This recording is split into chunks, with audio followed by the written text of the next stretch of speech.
احمد فواز صاحب آپ یہ فرمائیے کہ جو ٹریننگ ہوتی ہے ہمارے ہاں ایک بڑا عجیب المیہ ہے.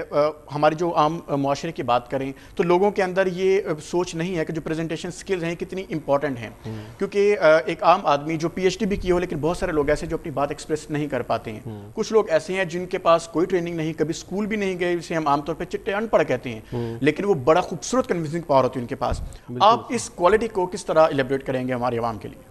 عثمان, یہ بہت ضروری ہے. آپ کو دیکھیں 2-3 لیولز ہیں. اگر میں ریسنٹ اپنے کرنٹ سٹیٹس دیکھوں پاکستان کا, ہمارے پاس انٹرنل مسائل نہیں ہیں اتنے زیادہ جتنے پریزنٹ کا معاملہ ہے. اگر آپ دیکھیں بنگلہ دیش میں بھی حالات خراب ہیں. الیکشن کے دوران اچھے خاصے ان کے ہنگامے ہوئے, وہاں پہ برا حال ہو گیا, انویسٹمنٹ آنا نہیں رکی. بھارت میں بھی حملے دھماکے ہوتے رہتے ہیں, انویسٹمنٹ آنا نہیں رکتی. اٹ مینز ان کی لابنگ اور انٹرنیشنل لیول پہ جو پریزنٹیشن ہے جو ہم اپنے ملک کی کرتے ہیں وہ اتنی ان کی خراب نہیں ہے. ہمارے ہاں مسئلہ یہ ہے کہ ہمارا آئیڈیا پوری طرح سیل نہیں ہوتا. اور جو ایک I really don't agree with this point much کہ جو انہوں نے کہا تھا جنرل توقیر جان نے غالباً کہا تھا یا کوئی ایک ہمارے چیف سلیکٹر تھے, انہوں نے کہا تھا ہمارے بیٹسمین پرفارم کرنے سے ڈرتے ہیں کہ ان کو آخر میں آ کے بولنا پڑتا ہے, انگریزی بولنی پڑتی ہے. ایسی بات انہوں نے کی تھی. اوکے, یہ ایک الگ بات ہے, انگریزی بولنا آنا یا نہ آنا ایک الگ بات ہے, لیکن اس میں کچھ شک نہیں ہے. میں خود کرکٹ میں مختلف لیولز پہ بھی جا کے کھیل بھی چکا ہوں اور دیکھ بھی چکا ہوں. لوگ ڈرتے ہیں لوگوں کے سامنے آنے سے, پوائنٹ آف ویو پریزنٹ کرنے سے ڈرتے ہیں, خوف زدہ ہوتے ہیں. تو سب سے اہم چیز یہ ہے, آپ پریزنٹیشن سکلز کی بات کر لیں یا انٹرنیشنل لابنگ کی بات کر لیں, آپ کے آئیڈیا میں کتنی جان ہے اور اس کے اوپر آپ کا کانفیڈنس کتنا زیادہ ہے. اگر یہ دونوں چیزیں ہیں تو آپ کو چیزیں پریزنٹ کرنے میں کوئی پرابلم نہیں ہوگا. اگر دیکھیں پریزنٹیشنز میں بھی اگر آپ دیکھتے ہیں, ہم کہتے ہیں باڈی لینگویج امپورٹنٹ ہے, ایکسپریشن امپورٹنٹ ہے.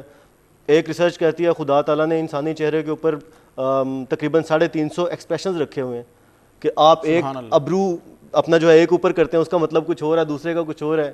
آپ تھوڑی سی اسمائل دیتے ہیں تو کچھ اور مطلب ہے, زیادہ دیتے ہیں تو کچھ اور. یہ بڑا اہم نکتہ, اس میں بھی کچھ اضافہ کرنا چاہوں گا. جب ہم دیکھتے ہیں خاص طور پر جس طرح تقریری مقابلوں کی ہم بات کرتے ہیں, آئی آلویز یوزڈ ٹو سے کہ جو ڈیلیوری آف ورڈز یہ تمام اسپیچ نہیں ہوتی. آپ کی آنکھیں بات کرتی ہیں, آپ کا آئیبروز بات کرتے ہیں, آپ کے چیکس بات کرتے ہیں, how to present yourself, آپ کے جو ہاتھ ہیں یہ آپ کی گفتگو کا وزن اٹھاتے ہیں. لیکن ہمارے ہاں جو ادارے ہیں, میں آپ اداروں کی طرف لے کر آؤں گا, جو اسکولز اور کالجز ہیں, جس دور میں ہم لوگ پڑھے ہیں, ہماری عمر کا بھی زیادہ فرق نہیں ہے, ہم لوگ اکٹھے کام بھی کر چکے ہیں.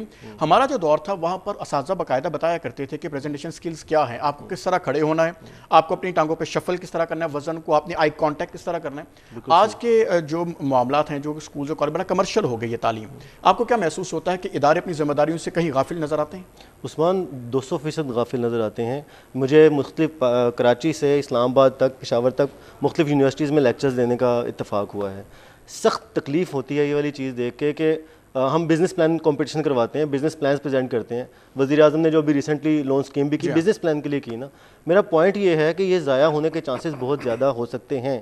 وجہ یہ ہے کہ جو ہمارے تعلیمی ادارے ہیں وہ خود تو بڑے اچھے بزنس ان کا ماڈل ہے, بڑا اچھا بزنس ماڈل ہے, اچھا ریونیو آتا ہے. اساتذہ کو بھی انہوں نے ایک تار کے ساتھ لٹکایا ہوتا ہے کہ ریونیو انہوں نے لے کے آنا ہے, لیکن وہ ایسے بزنس اسٹوڈنٹس کو نہیں لے کے آ رہے سامنے جو اچھا ماڈل بنا سکیں. ٹھیک ہے, اور یہ ہمارے بزنس انڈسٹری کا حال ہے. جو ہماری انٹیلیجنسی ہے, جن لوگوں نے سوچنے اور سمجھنے کا کام کرنا ہے, ڈائریکشن دینی ہے, وہ خود انہی مسائل کا شکار ہے. تو اسکولز کا, کالجز کا بہت اہم رول ہے. اچھا کچھ نہ کریں, آپ نہ بتائیں باڈی لینگویج کتنی امپورٹنٹ ہے, کیا کوئی ایسا آئیڈیا جیسے قومی یکجہتی کی ہم بات کر رہے ہیں, آپ لوگوں کو یہ تو بتائیں کہ یہ گھر سے شروع ہوتی ہے. ایگزیکٹلی, ٹیم ورک آپ کا گھر سے شروع ہوتا ہے. بھائی ہیں ہم, 3 لوگ ہیں, ہم تینوں کی کوالٹی سیم نہیں ہیں, لیکن کوئی ایک بندہ اس میں کھڑے ہو کہ یہ بات تو کر سکتا ہے کہ یار اس کو نا مکہ بناتے ہیں, رائٹ, اس کو الگ الگ کرنے کی بجائے.